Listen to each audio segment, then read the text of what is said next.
Well, it does give me some great relief. Yay-hoo!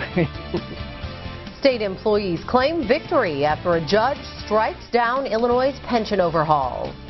Good evening. That ruling came down today. Circuit Judge John Bells says the law passed last year to help address the state's $100 billion pension shortfall is unconstitutional. Well, that's because it cuts retiree benefits, something the judge says Illinois can't do no matter how bad the state's finances get. News 3's Brandon Morano talked to employees and political analysts. Where does the case go from here? Dennis, political analyst John Jackson says leaders didn't have a backup plan and now their backs are against the wall. And for now, state employees seem happy with the ruling. But they aren't out of the woods just yet. The Illinois Supreme Court still has to decide whether or not to uphold the law.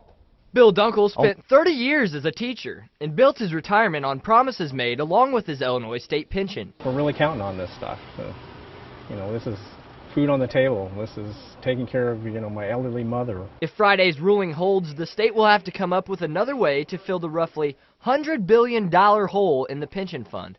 Political analyst John Jackson says lawmakers keep avoiding the big question. No kidding. That's exactly the problem. You would think we just had a governor's race where they would have discussed that, but they didn't really. Jackson says Illinois politicians refuse to consider the what if. Governor Quinn kept saying he thought it was constitutional. Mr. Rauner kept saying he didn't think it was constitutional, but he didn't say what he would do if it were unconstitutional. An Illinois circuit judge has ruled to throw out the law passed last year by Governor Quinn and lawmakers, saying it's unconstitutional. Now the state is expected to appeal the ruling to the Illinois Supreme Court. They're going to have to cross that bridge if the Illinois Supreme Court acts as I think they will act.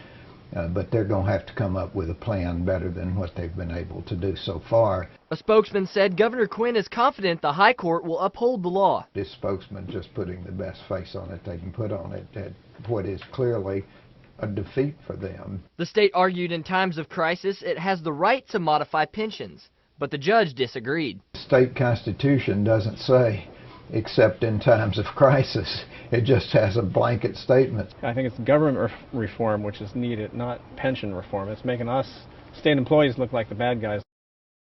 So what kind of impact will this have on the process of Illinois government? Well, Dennis, already bond rating agencies have downgraded the state's borrowing ability. And if the Supreme Court upholds that ruling, the situation could get worse, making it more expensive for Illinois to borrow money and help cover the cost of doing business. Creating more pressure to raise taxes on all of us, right? Right. All right, thanks.